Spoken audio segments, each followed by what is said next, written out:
See how this is going to work out. So I'm going to do a little bit of practice today on capto, quad, some ball roll, stuff like that. I'm actually going to roll some putts to practice. I'm going to get a little bit of work in myself. So let's take a look here. Calibration for capto.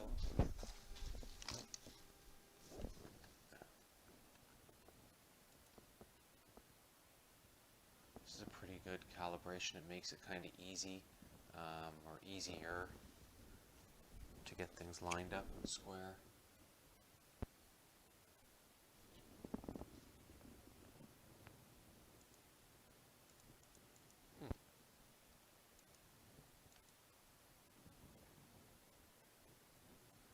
Anytime. So, sensor calibration done. A little easier that way.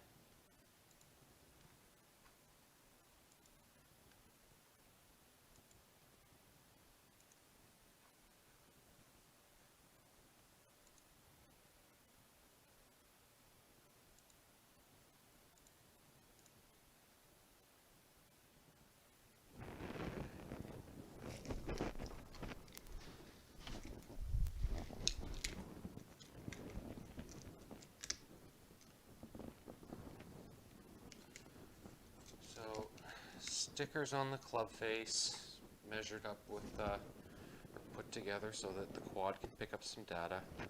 I'm going to fix the one on the heel because it wasn't picking up properly the other day.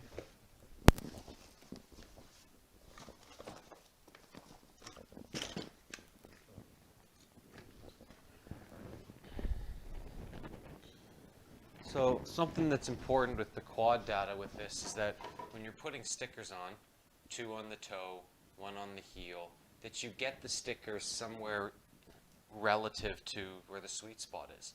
So they have to be the same distance, otherwise we get some funky readings.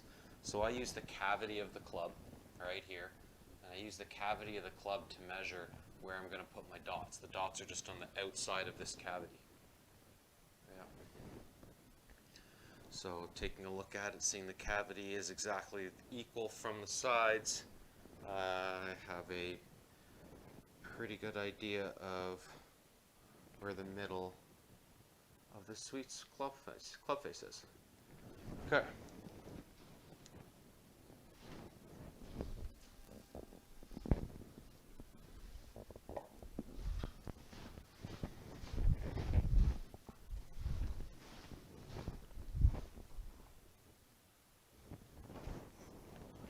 The test roll to see if everything's okay. Camera angle's slightly skewed right here, but that's what I get from being this far from it.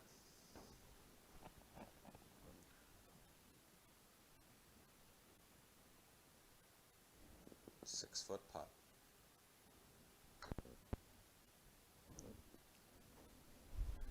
Alright, we're going to move this guy in a little bit.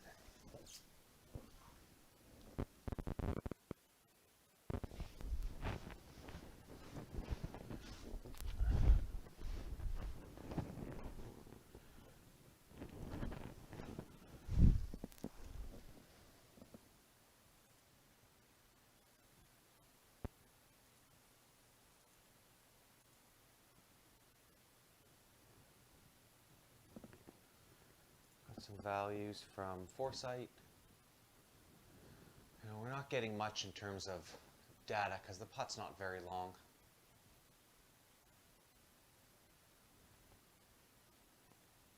Path into out 1, face open to the target half, ball launched a bunch out to the right. So I am missing the sweet spot.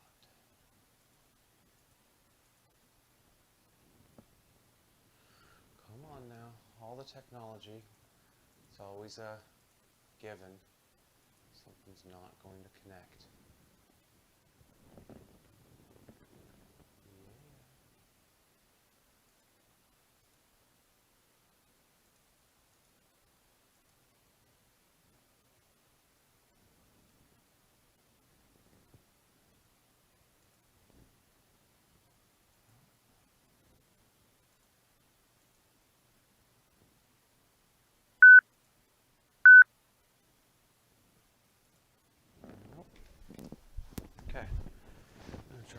again.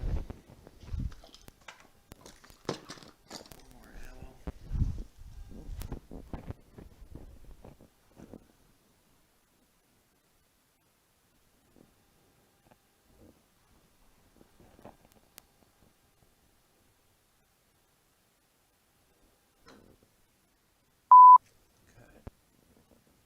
Okay, got some data, everything's lined up. So, things that I'm working on today, I'm working on posture. I'm trying to get a feeling of being a little bit more stable and centered and, well, just better aligned over the golf ball for me. And in order to do that, I have to make sure that, first of all, most importantly, is that I see straight. I'm trying to see the golf ball straight.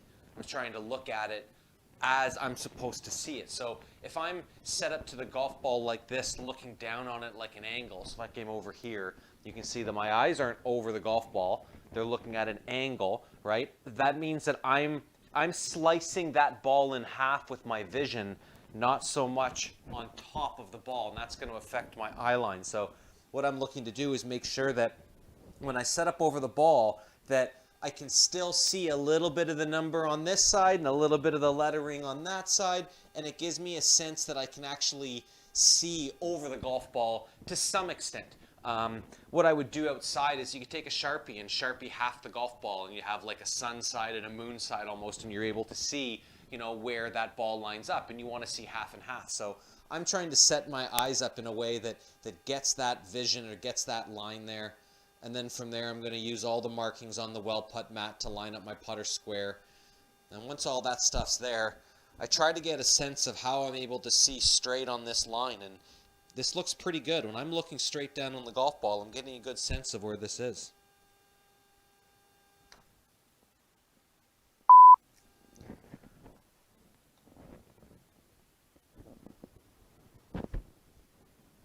So things that I'm going to evaluate in my own stroke today is going to be where I hit the ball on the club face. I'm trying to get this ball to roll down my line a lot better. Some of the things that I'm noticing is that when I miss the club face, that the ball doesn't really stay on its line. Kind of almost dumb to hear myself say it.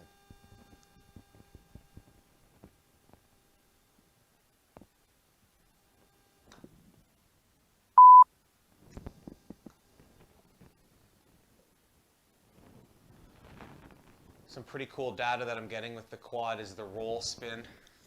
Am I getting, well, first of all, am I getting forward roll or back spin? But then from there, what's the roll spin? What is the forward momentum of that golf ball roll? It's a pretty interesting, unique value that quad gets to provide. Okay, so eyes over the golf ball, face kind of square. When I stare at this, when I look at this, the things that I'm feeling personally is I'm feeling I'm leaned way over the golf ball. I'm sure that's something that's going to be noticeable when I start looking at some video. I do notice that the club face sits, or the club head sits more on the ground. I'm closer to the golf ball. All of those things. Everything sets me up just there, and that's what I'm trying to train today. I'm training what looks like a square club face, and I'm trying to look at what looks like the top of the golf ball. And then from there, I'm making my move.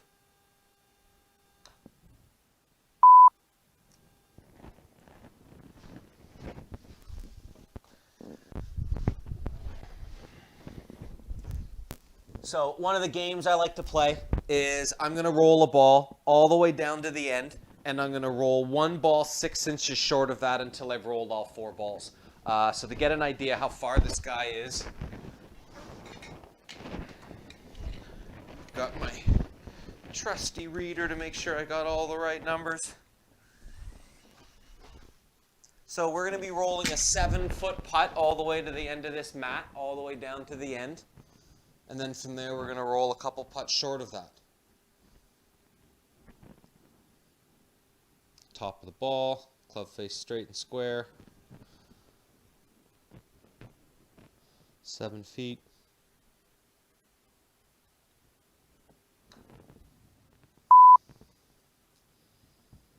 4 inches past, 3 inches past. This mat is 10.4 on the stimp. I'm not sure if that ball's going in on the quad or not, but the quad's set to about 6 feet, but it is uphill. Might have to hit it harder than that. So that's my 7-foot putt. I'm now going 6.5 feet. So maybe 6 inches short of that mark at the end.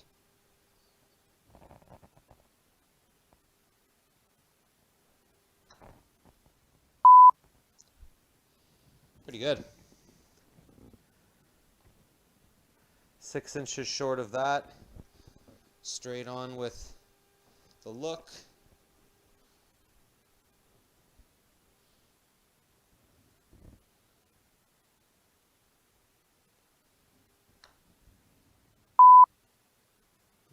Hit the ball almost the same distance.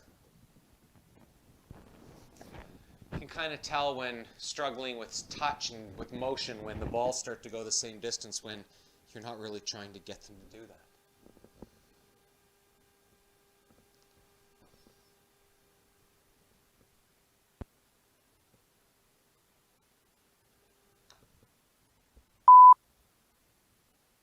All right. Decent, decent, decent. So a lot of the things that we're doing for practice or whatever it is that you get to do at home to work on your swing, work on your putting, the idea is to try and get into a mode where you're actually paying attention to something. Like you have an intention on what you're doing and you're paying attention to what it is that you're trying to do. I mean, it sounds almost like simple, but it's kind of what it is, what you're looking to do. You're not trying to make a putt to win the Masters here, although you could pretend in your head. But if my plan here is to make sure that I can set myself up well, and then from there I can see what straight is down this line, and I'm just going to go ahead and, you know, like just let the mat tell me where to push this ball. And then from there I'm working on my speed and my stroke and how it is that I'm actually moving this putter.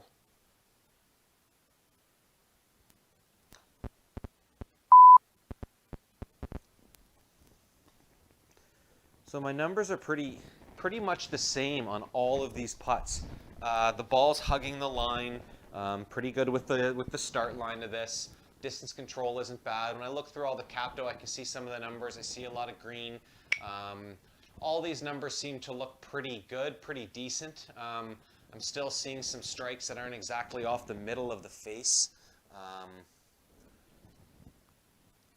Let's take a look here at what I've been getting so far with the quad, because that data's a little bit in the corner.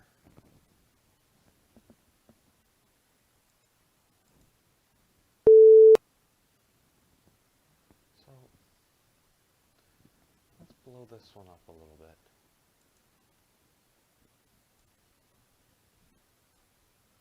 Okay, so we're going to take a look at some data here. So here we've got impact, vertical impact, and then Capto can show us some fun stuff too. So launch, face maybe. Let's just look at that one. Sweet spot rotation, cool. Okay, let's take a look at these values.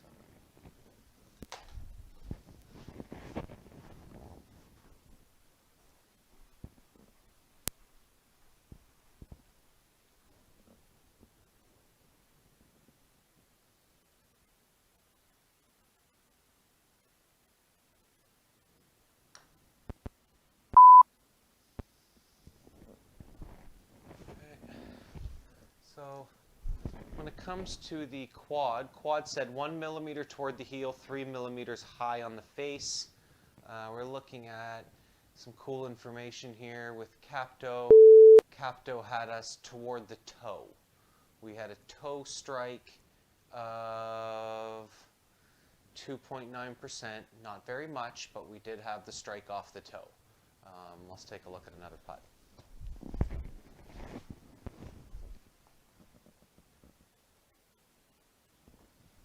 I've been struggling with toe strikes for a long time.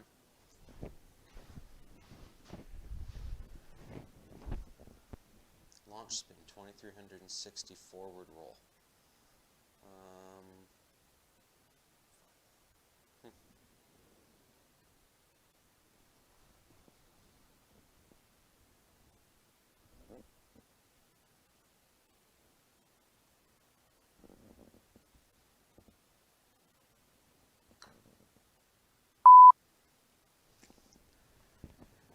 That's interesting. Sometimes when I look at the CAPTO data, I see how it is that I'm moving this putter. Again, toe strike, a little bit, not very much, but still a toe strike. I'm always hitting the toe strike, and I feel as though that when I move the putter the wrong way, I accelerate the grip too much. It almost lags the club back. So when the club almost, like last minute, the club hits the ball, sometimes I feel it deflect slightly.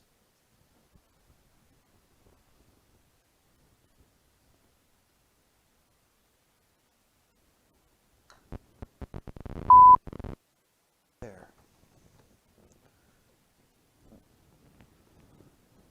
Still a toe strike, getting it closer each time. 1% toe strike I don't think is going to be an issue. Although we have 5 millimeters toward the heel the other way. Okay. So back to the game, 4 balls, 7, 6.5, 6, 5.5.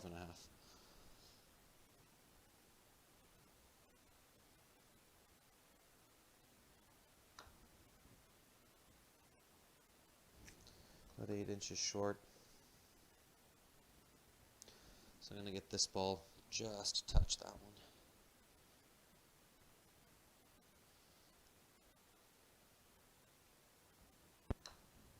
Oh, a little hard.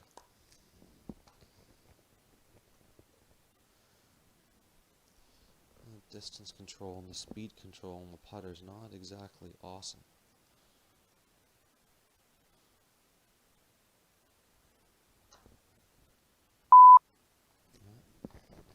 And then this one's not going to hit any of them.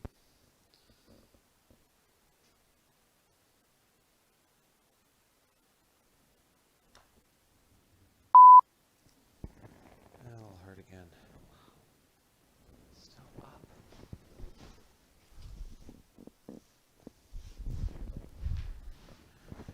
So some other data that's sticking out to these, which I think definitely is affecting how I'm moving this putter. Let's go through some data just for fun. Let's look at, like the basic stuff doesn't look all that bad, right? The club face, loft, all that stuff. But I think that when you get down to sweet spot, hand speed, right? Hand speed really gets up there. I'm going to say it doesn't level off enough toward impact. It's almost increasing toward impact. So shape qualities aren't amazing, right? Definitely have too much speed too late in the game. And that's with the hands. When we look at the sweet spot speed, we have low point and impact close together, and it kind of tails off. And then, sometimes with golfers that are trying to accelerate, we see a big ski jump right here, boom, and then it goes up. That kind of tailed off, which was nice. Sweet spot acceleration. Boy, it'd be nice to have an ideal here.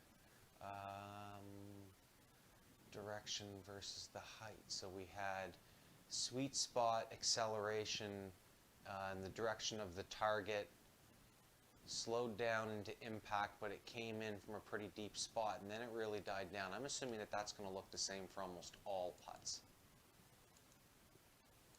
Yeah, that's really not going to change a whole lot. I wonder if, let's see here, what do we say with this?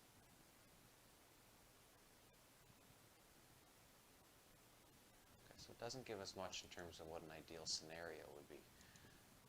But we are consistently getting a sweet spot or a face angle that is the most open at the end of transition. The most open at the end of transition with the face angle. With the acceleration of the hands too far late in the game. Switching those up, I think are going to have a pretty major impact on how this club face comes back. So go back into setup, staring at it. Okay, so making sure the club face isn't so open in transition, and making sure the hands don't blast through too far.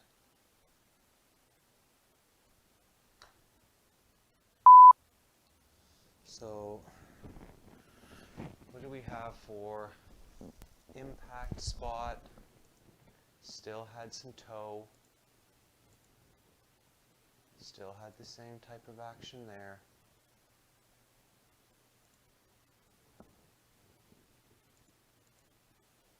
Acceleration profile is definitely better. This is the hand's acceleration. So what you're putting into the putter from an acceleration standpoint.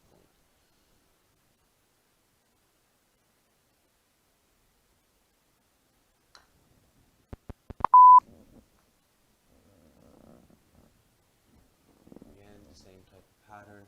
I'm always low, so I'm low on the D cell.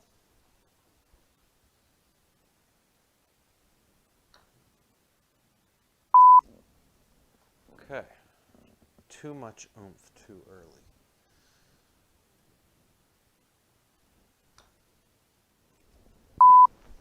That's a change. So when we look at how we take the putter away, we obviously can react to that back to the ball. So set up, square, pull it away a little harder and faster.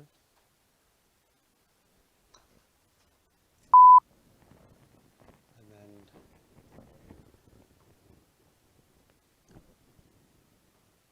97. So we see we got to that green line a little bit earlier, above the green line earlier. So just a quick representation, quick idea here. When the green line represents the ideal acceleration of the putter, of the hands, sorry, of the grip, we see that we have acceleration obviously away from the ball, and then as it starts to go up towards zero, that's a decel. We have more acceleration this way, but this is acceleration in the direction of the target. So this is deceleration in the direction, the opposite direction of the target. This is acceleration in direction of the target. This is transition point. So we can see that the hands transition toward the target well before the club head does, transition point of the club head. And then from here, the hands keep a little bit of acceleration going, and then they almost slow themselves down and let the club head glide its way into impact. So got an idea for that acceleration point. Now, how does that acceleration of itself affect our sweet spot? It's not doing a whole lot to us. We have to try and find a way to make better impact on the club face to get the ball started on line. Okay. Club face square, good look on the ball.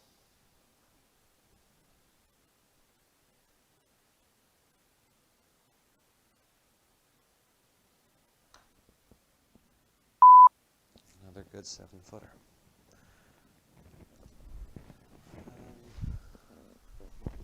Some more fun info on what we can get here. Let's look at this for a sec.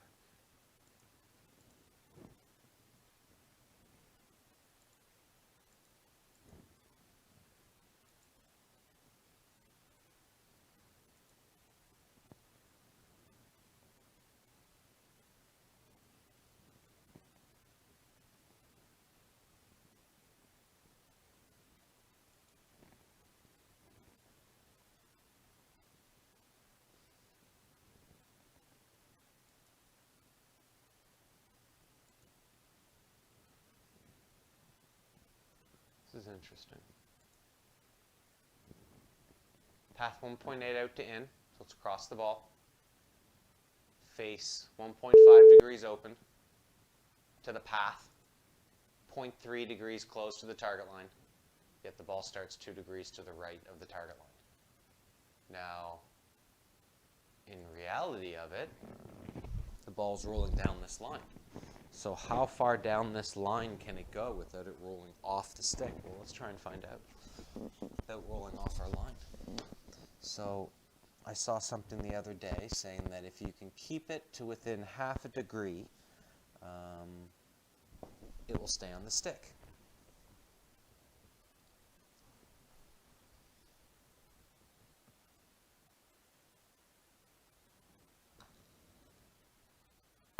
Okay, so that rolled all the way down the stick. I have a 1.2 degree push of the golf ball to the right. Capto read something similar.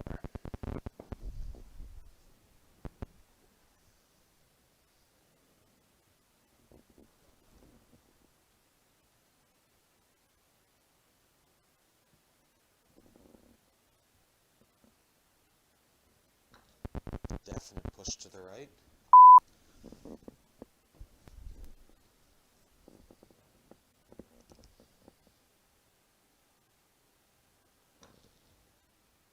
Definite push to the right. Very, very interesting in terms of how the ball is launching. I'll have to figure that part out pretty soon. But the only explanation that I have at the moment is that we have a little bit of gearing off the club face because it's not hitting the sweet spot. So let's take another look at what we have through here. So keeping it on the stick all the way down to 7 feet. I've got an intention, 7 feet of distance of power. I'm paying attention to where my head is over the golf ball, the straightness of all that, the stick, and getting this club to work its way down that line. Fall off.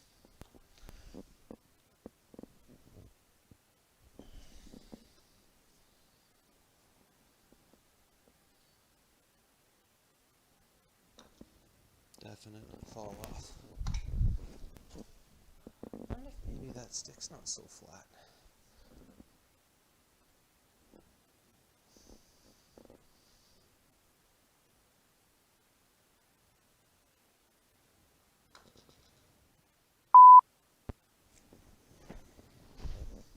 It is not easy to roll it down the stick.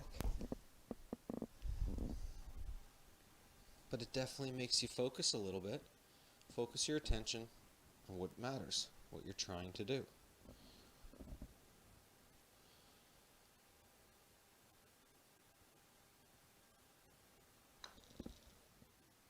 Just at the end falls off.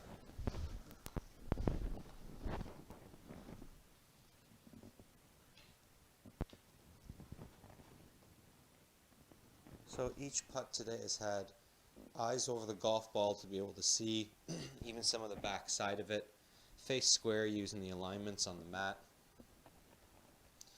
and then from there reacting to getting the ball to roll down the line. 7 feet to the end triangle.